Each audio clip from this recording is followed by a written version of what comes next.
together, we started talking about this idea that's called impulse. And before I get too far into it, I just appreciate you guys that have done the circuits evaluation. It's really informative to know where you stand on that stuff. It's also, it took a long time to write, but it's self-grading. And so I can quickly see how you did. So I tried to give you feedback on that. So if you did that already, you should have some notes letting you know how you did on that. All right, so let's jump into impulse. We talked last time about impulse being just the concept itself is when you exert a force for a certain amount of time, all right? If I have my hand sitting right here in front of my camera, if you happen to have me sort of minimized in the corner there, if you don't, no big deal. But if I exert a punch, all right, on my hand, all right, that's a big force, but for a short amount of time. The product of force times time is what an impulse is. And this right here, and give me a heads up here, Annie, can you see me wiggling my cursor? My cursor is visible to you. Okay, good. So we know force is measured in newtons. We know time is measured in seconds. So the unit for impulse is Newton seconds, right? It's not just like a plural ins. It is Newton seconds, in times s, all right? Now, what we can do is we developed this equation last time. If you weren't here, it's not a big deal. But basically this equation, Ft equals m times, there was no nice, neat little symbol for it, so I just had to type it out or write it out, delta V. So when I think about an impulse, right, impulses cause changes in momentum, because the other idea that we introduced last time was that the idea of momentum, you know, a sports team can have momentum, a person can have momentum. Momentum is just the quantity mass times velocity. So if I have a mass and it's undergoing a change in velocity, well, then that would be a change in momentum. So we're really just sort of reviewing quickly what we touched on last time. I'm going to pause for a second. Anyone have anything they want to ask me about before we move forward here? Because that was really quick. All right. So speak now, forever hold your peace. All right, now what we're going to do is we're going to develop this just a tiny bit further, okay? So a little bit of new stuff hidden in here. So first thing that I've written here, since delta V is change in velocity, all right? If you think back to kinematics, all right, we said that anytime you have something changing, it's always going to be your final minus your initial. So what I'm saying is that change in velocity is V minus V naught. That's my little subscript, my little subscript 0. I just couldn't format my font the right way. So that's V minus V naught. And if that's what change in velocity is, if I think back to the previous slide where I said Ft, which is impulse, is equal to m times delta V, change in velocity, all I'm doing is just rewriting this stuff, guys. Nothing to freak out about. So Ft equals m times change in velocity right here. And then I'm going to say, well, look, I'm going to use the distributive property. I'm going to multiply m through everything, and I end up with this expression. Ft, impulse, is equal to mv minus mv naught. And I'll slow up for a second there because that's a good one to write down if you're sort of thinking about writing something. I would write that one. Because that's where you see, hey, wait a second, m times v, we said m times v was momentum, all right? And so what I've got is that this impulse, when I exert a force for a time, I'm going to have that object experience a change in momentum. So mv is what I would call my final momentum, because that's the mass times the final velocity. So that's where I'm getting this final momentum from. And then m times v naught, that's actually our initial momentum. Right? So now I've kind of made a leap. I've connected this equation here, Ft equals mv minus mv naught, to this, right? So big picture, at the end of all of this nonsense, what we end up seeing is that an impulse, Ft, is going to cause a change in momentum. Now, some of you might be sitting here going, Mr. Caldwell, where did P come from? What the devil is P? Well, P is obviously the symbol that we use for momentum. Doesn't that make perfect sense? This is where you nod your head because I'm looking at your video faces. You're like, yes, of course, Mr. Caldwell, P. Um, Adam, do we use M already for something in physics? Does M stand for something kind of big and Possibly. Yeah, yeah, yeah. What's M usually stand for when we think about M in physics class? I don't want to get this wrong. F equals blank A. Oh yeah, mass. What am I saying? Of It's course. okay. It's all right. You know, we're kind of doing pretend school, so no worries. Yeah. M is mass. So we can't give M to momentum. So we actually use the letter P. You can kind of think of it like P is progress. When something has a lot of momentum, it has a lot of progress. It's going to be able to progress through things. I think, was I talking to Annie about maybe getting hit by a 350-pound linebacker versus me? The 350-pound linebacker has a lot more progress, a lot more forward go. So, all of this just to say that impulses cause changes in momentum. Now, side journey here. Did anyone else geek out on the SpaceX launch that got aborted yesterday? You all are just like my children. I wanted someone No, no, so no. badly. No, I was Adam, what were you saying? gonna watch it, but then I saw that it got canceled due to bad weather, and I was like, "What the heck?" Yeah. Well, so I watched the whole like 3 hour buildup, where they're just talking about loading propellant. And, I was totally a geek yesterday. None of my daughters were interested. My wife was like, yeah, no. When are they gonna do it now? The second attempt is Saturday. So I'll find the time and I'll put in my little daily message to you guys tomorrow. So if you got nothing going on Saturday, good time. But why does this connect? Does a rocket ship experience a force when they light those rockets? Darn right. Does it experience that force for a certain amount of time? Uh huh. So if you experience a force for a time, now you know that you are experiencing the I word that we've been talking about, impulse. And what do impulses cause? Impulses cause changes in momentum. That SpaceX rocket that's going to take off from the NASA Cape Canaveral, Cape Kennedy, is going to go from zero velocity to wicked fast. All right. And it certainly has mass. So all of this is really incredibly important if we're ever going to study in meaningful depth the motion of objects. Okay.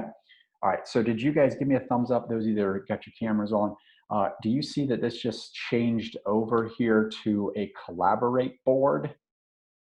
Okay, so I'm going to pose a question. I want you guys to toss your thoughts onto here. All right. So, why is landing in water better for your health than on the concrete beside the pool? This is assuming you're going off of the high dive at the pool. We're ignoring the fact that lawyers have ruined high dives for everyone and nobody has high dives anymore. My hint here is I want you to think about Ft equals m delta v. Toss some ideas out here. There is nothing that you can say other than being rude or crude or socially unacceptable. Nothing here is bad, but try and think about this from a physics standpoint. Why is hitting the water better than hitting the concrete? I'll let you guys think and type.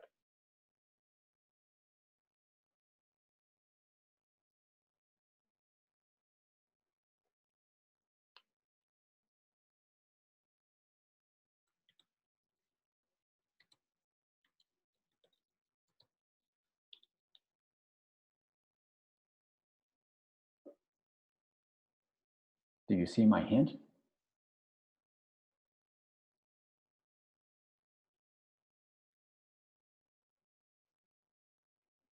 And I wanted to be the first to post so that nobody has that anxiety of, oh, I don't want to post the first one.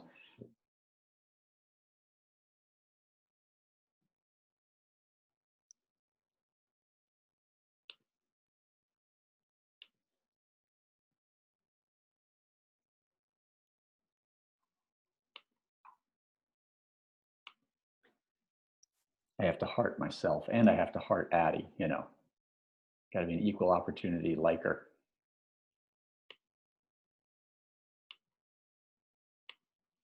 Okay, so we'll share the thoughts here. You can look and see what other people are thinking.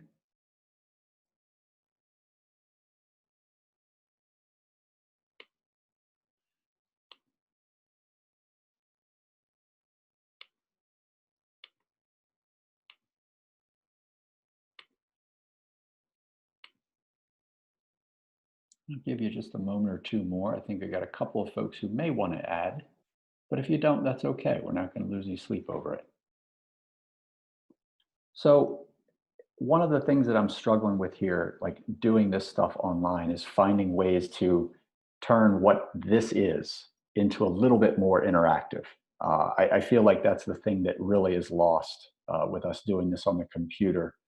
And I'm genuinely curious if you guys like this format or not. I'll ask you at the end. But so when we look at this, all right, I like a lot of what's on here. Right, Addie, you're saying the water slows you down gradually than stopping you all at once, right? That's a pretty true statement, all right?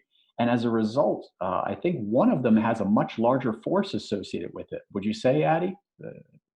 Yeah. So, um, change in momentum, Emily Larson, change in momentum is longer for the water than for the concrete. So we're thinking about time. That's great. Anna, the impulse from hitting the water changes momentum. So you fall to the bottom of the pool relatively slow. The air is less effective. So absolutely all true statements. And Adam is, I'm with Addie. I love that. All right. That's perfect. Sometimes you don't have to say it if somebody else has said it. So this is all good stuff. And this is really what I want you guys to realize, okay? Time is the critical issue here, all right? Any change in momentum is due to an impulse, all right? And it says for the same change in momentum, and this is where this is a limitation of the software. I'm gonna have to see about sharing a different part of my screen here. And I was having issues with this, so bear with me. Um, Darn it. You guys are now just, if you're looking at Zoom, you're just looking at me, aren't you? That's terrible. I'm hideous. I got to get rid of that beard. It's looking so silly. Okay. So I'm not able to write what I wanted to write. Okay. So for right now, just realize that time is critical. Okay. I will switch my screens and we'll do something. Oh, wait a second. Hang on. I think I've got it. Since I'm looking at you, Anna, can you tell me if you are seeing the the red F that I'm drawing there? Was that a thumbs up? Yes. Yep. Okay, cool. All right, so guys, we're back in business. So here's the deal. All right, if I'm going to undergo a change in momentum, all right, so here I have some mass that is undergoing some change in velocity. So this is my change in momentum side of things. If it undergoes that change in momentum in a teensy tiny time, that's a little t right there, okay? Then if the time is super short, the size of the force required to change your momentum is going to be ginormo. All right? Now let's compare that. So let's take the exact same object, same mass, same change in velocity. Because let's face it, when you jump off of the high dive and you land in the water, you come to a stop, okay? But you don't come to a stop over a short period of time when you hit the water. You come to stop in a long period of time. So if I have a long period of time, okay, it's just some simple math. If t is big, then what can f be here, guys? Big or small? Someone holler it out. Small. Yep. And if I am a parent at a pool and I want my kid jumping onto a surface, I don't want them to experience a big force. I want them to experience a small force, okay? I do not want them splatting like an egg on concrete, right? That's what happens here. You've got a tiny time over which your body comes to a stop because it hits the concrete, boom, done, right? Huge force, kaput. You hit the water. The water takes a much longer time to slow you down. Therefore, it's a much smaller force. All right, questions about any of that? So the time is the critical thing. Think about an airbag, guys. If I hit an airbag, all right, versus hitting a steering wheel, both of those objects, if I'm in a collision, both of those objects are going to bring me to a stop. But what does the airbag really do? It's not that it's soft, it's that it is creating a longer time for me to slow down, and therefore the force acting on me is smaller. I don't know about you, but I do not like it when large forces are exerted on my head, okay? That's not a good way to be a healthy, productive citizen. It's a good way to get a concussion or worse. All right, so now let's see here. I think I need to get rid of my red writing. And now I have a question for you guys. I think you guys see it, do you not? All right, so you're a passenger in a car traveling at very high speed. Assuming the car crashes, would it be safer for the occupants of the car to hit the wall and bounce back, or hit the wall and come to a stop? Assume the same time for each event. Defend your answer. So, and the reason I chose this particular problem is it's question number 1 from the assignment that was posted today.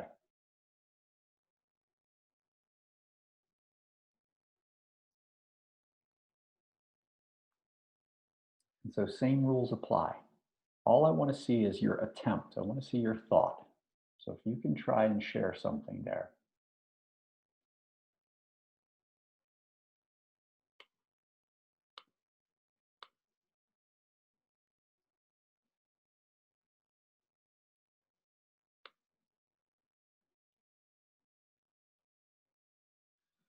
And Adam, just My one thing. bad. Didn't realize it. Didn't read the whole thing. My That's bad. okay. That's okay. If you know what, I'll trash your comment if you want to come up with something else. My bad. Okay, because that's a key part of the question is we're going to assume that it's the same time for each event. Okay, so I'm actually going to remove yours if that's okay, just to make some space.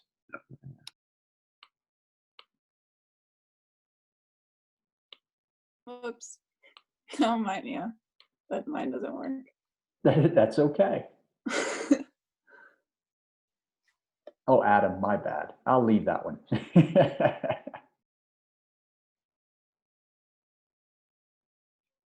And so Emily, same deal there, not a big deal. And those of you that are still thinking, let me give you a hint.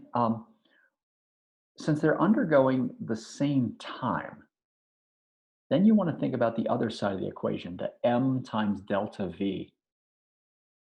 Which one is undergoing the larger change in momentum?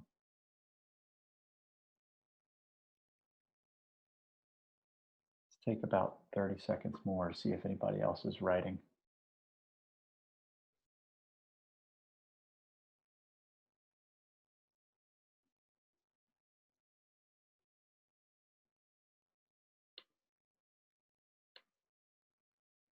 Okay. So would it be safer? Anna's going safer to hit the wall and bounce back because less force. Emily, we're not going to look at yours because you looked at the time issue there. Excuse me. Annie said hit the wall and bounce back because it would be less force. Bounce back because the momentum change is less. All right. So all of you guys went with bounce back. All right. So let's think about this. If I am, and I'll do this with some numbers, and this is a little bit awkward here, but bear with me because I'm doing the best I can. Give me a heads up here. Addie, are you seeing that I'm writing now? Is that red? Can you see that red? Okay. All right. So check this out. We know that Ft equals m delta v. All right. T is constant. All right.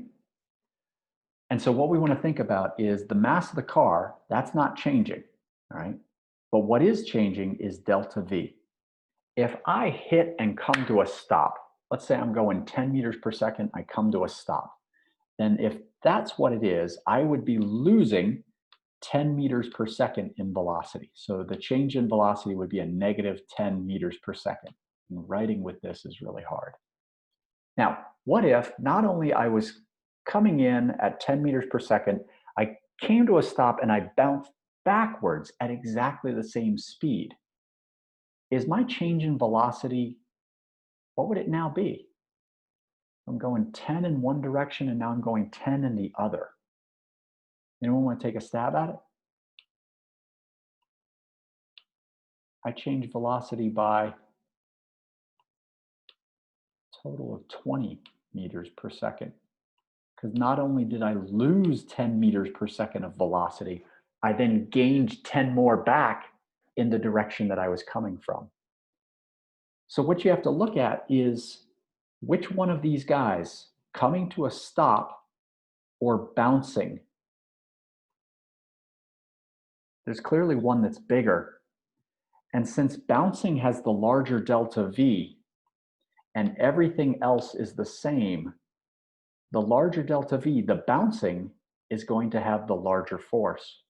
So if I go back and I look at my question, would it be safer for the car to hit the wall and bounce back or hit the wall and come to a stop?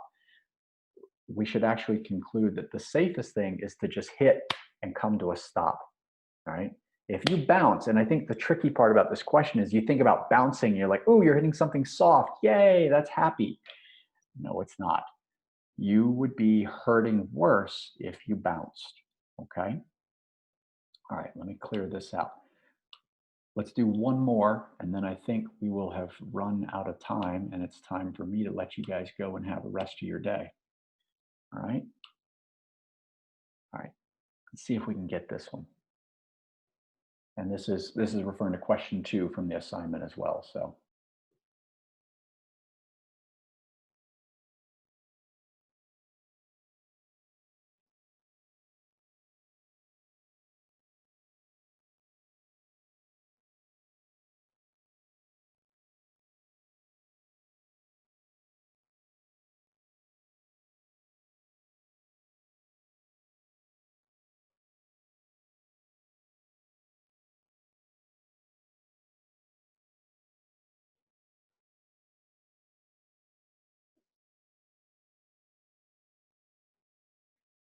My hint, in all 3 cases, the ball is going from moving to a stop. So in each case, it's undergoing the same change in momentum.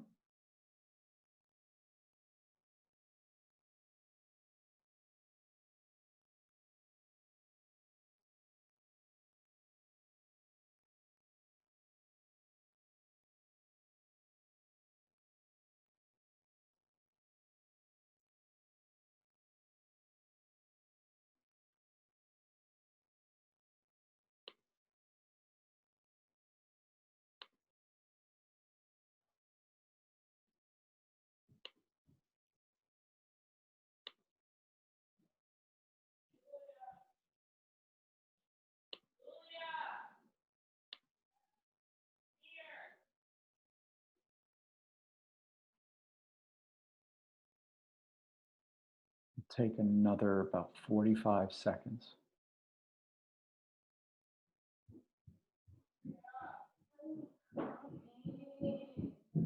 Somebody's pestering you there, Annie Brickley. You tell them to leave you alone. I'm know. trying. Oh my gosh. Oh my gosh. It's ridiculous. I'm about to have to chase down one of my kids here for a Spanish lesson. Julia. All right.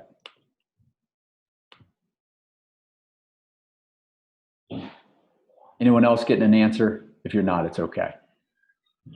Because we got to wrap this up. All right, so I'm seeing, well, it's pulling away, more time to stop. Pulling away creates the least amount of change in momentum. Pulling back because it would increase the time and lessen the force.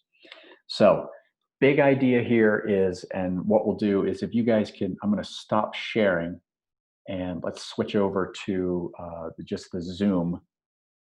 And I'm going to show this real quick.